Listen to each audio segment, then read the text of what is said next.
राम राम। आप सभी के अंदर विराजमान मेरे परम पिता परमात्मा को मेरा कोटि कोटि नमन। हमारा सतगुरु सुखराम जी महाराज के ग्रंथ में सत्स्वरूप आनंद पद ने अक्षर निज नाम ग्रंथ चल रहा है। इस ग्रंथ में सतगुरुदेव की गणेश नाम के ज्ञानी से ज्ञान चर्चा हो रही है।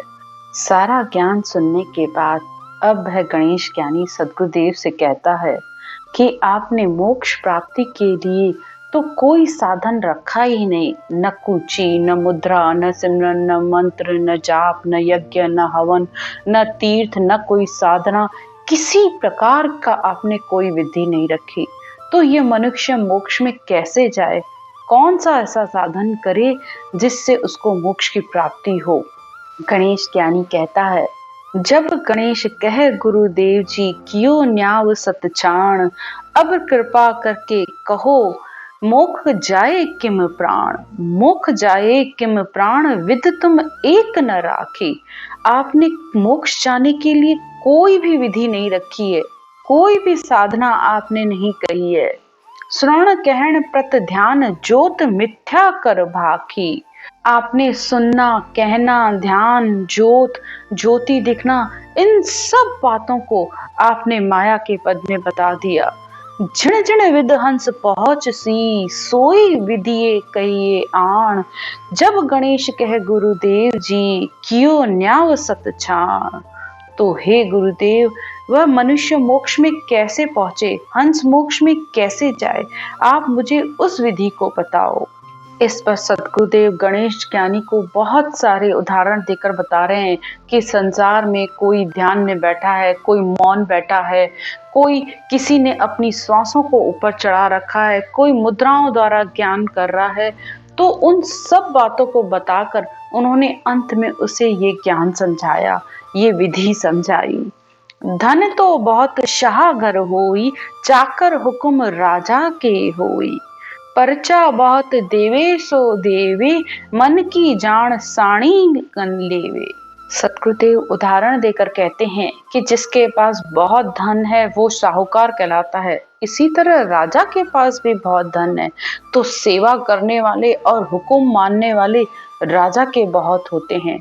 इसी तरह पर्चा यानी करामात, चमत्कार, ये देवताओं के पास बहुत होते हैं। उनके पास देने की कला है, तो वो संसार में जो जो उनकी साधना करते हैं उसको वो सब कुछ दे देते हैं। और साणी यानी मन की बात को भी जानने वाले संसार में बहुत हैं, जो आपके चेहरे को देखकर आपके मन की बातों को भी पढ़ लेते हैं। तो ऐसे लोग साणी कहलाते हैं, यानी पहचान करने वाले कहलाते हैं। तो संसार में जो चैन, चमत्कार, रिद्धि सिद्धि दिखती है तो वो माया है, ये संत की परीक्षा नहीं है। तो इस पर वह गणेश ज्ञानी सतगुरुदेव से पूछता है, अब राम मिल्या सो क्या गुण होई, सो सत चैन बताओ मोही। इसको राम मिल्या जग जाने, कहो क्या देकर संत बकाने। तो गणेश ज्ञानी पूछता है कि राम प्राप्ति होने का क्या गुण है, उसके सच्चे आसार चैन क्या है, यानी उसकी पहचान क्या है उस संत की कि इसको राम की प्राप्ति हुई है। उस पर सतगुरुदेव उसे संसार के उदाहरण देकर बता रहे हैं कि तुम कैसे पहचान कर सकते हो कि किसके अंदर क्या गुण है और वो कौन है। वाणी कहे कवेसर भाई, झिण घट कहे सरस्वती बाई। अगम निगम का अर्थ बतावे, सो चारण भाट सोच सब लावे। अब कोई कविताएं कहता है, कोई दोहे बोलता है, तो जिसके अंदर सरस्वती प्रकट हुई है तो उसके अंदर उस ज्ञान का प्रकाश होता ही है। तो कोई वेदों का, पुराणों का, सबका अर्थ करके बता देते हैं। तो उनके अंदर सरस्वती का गुण आया है कि वो गा कर, बोल कर उस बात को कह रहे हैं। लेकिन उनके अंदर इसका मतलब ये नहीं है कि सत्य प्रकट हुआ है, यानी ये सत्ता परमात्मा की सत्ता प्रकट हुई है। ज्ञान तो बहुत अच्छा दे रहा है, लेकिन उसके अंदर सत्य नहीं प्रकट हुआ है जब तक कि वो आपको इस परमात्मा प्राप्ति का रास्ता नहीं बता पा रहा है या नहीं करवा पा रहा है। क्योंकि संसार में ज्ञान तो ब्राह्मण पंडित बहुत अच्छा बोल लेते हैं, चारण बाट भी सब अर्थों की शोधना करके बता देते हैं। आगे सतगुरुदेव कहते हैं, अनहद नाद घुरे सोई माया, उलट चढ़े सो आत्म भाया। अब सतगुरुदेव यहाँ अनहद नाद की बात कर रहे हैं, यानी जो शंखनाद, यानी जो पूरब के रास्ते से, यानी जो मूलाधार से ऊपर चढ़ते हैं और अपनी श्वास को गगन मंडल में चढ़ा लेते हैं, पार ब्रह्म तक भी उनकी पहुंच हो जाती है, तो उनको अनहद नाद सुनाई देता है। ऐसा नहीं है कि उनको नाद नहीं सुनाई देते हैं। जो ये साधना कर रहे हैं पूरब की साधना, तो उनको भी वह नाद सुनाई देता है, लेकिन अंदर, लेकिन वो भी माया के पद में है, क्योंकि उस पार ब्रह्म से भी लौट के आत्मा को आना पड़ता है। वो सृष्टि उत्पत्ति का है। यहाँ सतगुरुदेव पार ब्रह्म और पर ब्रह्म दोनों का अंतर भी बता रहे हैं कि एक सच्चिदानंद का पद है, दूसरा सत्य चित आनंद का पद है। यानी एक से सृष्टि की उत्पत्ति होती है और दूसरे में आनंद ही आनंद है। वो सत स्वरूप का पद है, जहाँ पे जन्म मरण आत्मा का खत्म हो जाता है। लेकिन इस पार ब्रह्म, इस सृष्टिकर्ता के पद से आत्मा को बार बार जन्म लेके आना पड़ता है। उसके पुण्य खत्म होते हैं और उसे आना पड़ता है। लेकिन सत्स्वरूप के पद में आत्मा उस आनंद में समा जाती है। उसका सब काल कर्म सब उसका खत्म हो जाता है। तो यहाँ सतगुरुदेव उन दोनों का भी अंतर बता रहे हैं। और प्रतिबिंब पांचों रंग होई, ध्यान धरर देखो नर कोई। और जो सिर्फ मुंह बंद करके ध्यान लगाकर बैठ गए हैं, तो प्रतिबिंब जो भी दिखता है वो तो सब 5 तत्वों के ही रंग है ना। इस सृष्टि के जो 5 तत्व हैं, अग्नि का रंग यानी ज्योत, जल का स्वरूप आकाश तत्व, तो ये सब तो 5 ही प्रतिबिंब हैं। तो जब तुम ध्यान लगाकर मुंह मौन होकर बैठोगे, तो तुम्हें कोई ना कोई प्रतिबिंब तो दिखेगा ही, किसी को ज्योति, किसी को उजाले। तो ये भी सत्य ज्ञान नहीं है, क्योंकि वो न दिखने में है, न रूप में, न रंग, न कहने में, न आने में, न करने में। वो परमात्मा किसी बात में है ही नहीं। वो निरंजन है, निराकार है। वो धुन रूप में तो है, क्योंकि ये आत्मा भी एक धुन रूप में है, वो परमात्मा भी धुन रूप में है। धुन ही धुन में मिलती है, निराकार ही आत्मा निराकार, तो निराकार ही निराकार में मिल सकता है।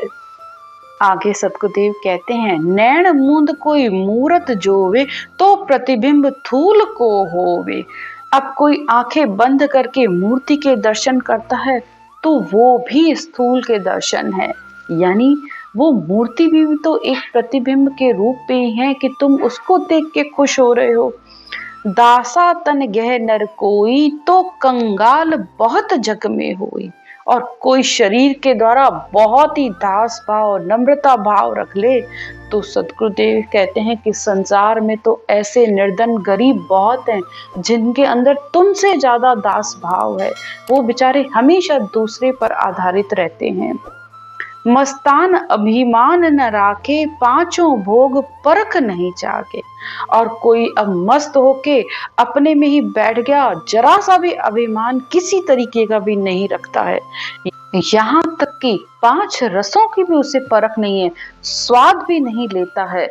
तो संसार में ऐसे पागल मूर्ख बहुत लोग हैं, जिन्हें परमात्मा ने बुद्धि ही नहीं दी है कि न तो वो किसी रस की, न तो किसी स्वाद की परख कर सके। तो अगर ऐसा तुमने कर लिया तो कौन सी बड़ी बात है। अब कहो जी राम कौन विधि भाई, ता मिलिया से परखो आई। तो वो राम जी आपको किस विधि से मिले, कैसे मिलना है, इसकी परीक्षा तुम कैसे करोगे। सो तुम चैन कहो मुझ आई, राम कौन विध जानो भाई। अब ये सतगुरुदेव जी गणेश जी से सवाल कर रहे हैं, तुम उस राम परमात्मा को कैसे जानोगे, इस बात को कहिए। क्योंकि संसार में उन्होंने ये जो गुण बताए हैं कि कोई मौन होकर बैठ गया, किसी के पास सिद्धाई आ गई, किसी के पास चमत्कार आ गया, कोई दर्शन कर रहा है, कोई प्रतिबिंब देख रहा है, कोई ज्योति देख रहा है, कोई उजाले देख रहा है। तो उन्होंने ये सब बातें कह दी। तो फिर संसार में परमात्मा को पाने का रास्ता क्या है, कौन सी विधि है, इस बात को जानो। क्योंकि परमात्मा किसी बात में है ही नहीं, किसी बंधन में है ही नहीं। तुम जैसे हो, तुम अच्छे हो, बुरे हो, कैसे भी हो, वो कुछ नहीं देखता है। वो तो सिर्फ तुम्हारा भाव और तुम्हारे प्रेम और प्रीत पर राजी है। कि जैसे तुम संसार में माँ बाप होकर अपने बच्चे की गलती को माफ कर देते हो, तो क्या वो परमात्मा नहीं करेगा। तुम कितने भी खराब हो, लेकिन बस तुम अपना थोड़ा निज मन भाव से बैठकर, प्रेम से बैठकर तुम इस परमात्मा के नाम को लो, तो वो तुम्हारे लिए हाजिर है। आगे सतगुरुदेव कहते हैं, जाजे पूछ पराक्रम होई, सो पर से माया कहूँ तोई। छोटी बड़ी कला सुखावे, गैब अचानक प्रगटे आवे। तो संसार में माया की अनेक कलाएं हैं, माया प्राप्ति के अनेक ही साधन हैं, और मनुष्य उसको परमात्मा प्राप्ति का रास्ता समझ लेता है। बस संसार में माया किसी के पास अधिक है, यानी किसी के पास कलाएं रिद्धि सिद्धियां अधिक हैं, किसी के पास कम है। इस पर वैज्ञानिक कहता है, अब तुम चीन्यो राम कौन विधि आणी, सो मत तुम्हारा कहो बखानी। तो उस राम जी को किस विधि से पहचाना जाए, कैसे पाया जाए, हे सद्गुरुदेव उसका विचार करके कहिए। तो राम मिलने का तो एक ही उपाय है, राम नाम सुख राम कहे, रटे प्रीत सु आए। तो मोख मुगत की क्या चली, परम मोख मिल जाए। तो इस राम के नाम को इस आती और जाती श्वास में प्रेम से, प्रीत से बैठ के लोग कंठ और जिह्वा से, यानी इस गले से, जैसे किसी के कान में कोई बात कही जाती है तो कितनी धीरे और श्वास के साथ कही जाती है, तो इस उश्वास के साथ राम नाम को लो। राम राम राम राम राम राम राम राम राम राम। इस तरीके से जब इस आती जाती श्वास को लोगे, तो वो नेक्षर, वो शब्द धुन आपके अंदर जागृति होगी। उसके साथ इस आत्मा को मोक्ष नहीं, मोक्ष तो स्वर्ग होता है, मोक्ष से भी आगे की स्थिति है, परम मोक्ष मिल जाए।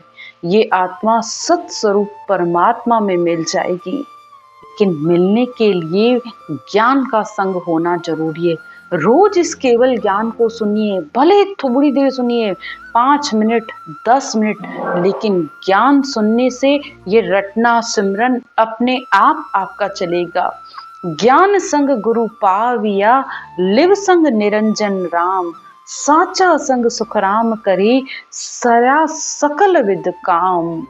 तो ज्ञान के साथ ही ये गुरु यानी जब आप ज्ञान को सुनेंगे तो ये गुरु विधि आपके अंदर आएगी। आपको पता चलेगा कि ये राम का नाम मुझे कैसे लेना है।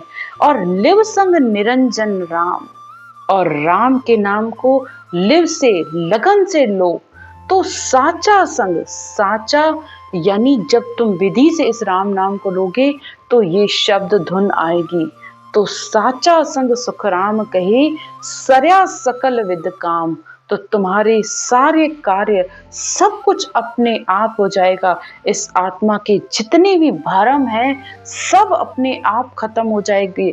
आपको अपने प्रश्नों के उत्तर खुद अपने अंदर मिलने लग जाएंगे। और जिसको ये मिल जाता है, तो वो आत्मा रात दिन इस नाम का सुमिरन करती है। सद्गुरुदेव एक जगह कहते हैं, एक प्रीत तो ज्ञान की, 1 करोड़ की जान। राम मिले सुख राम कहे, तका पीड़ की ठान।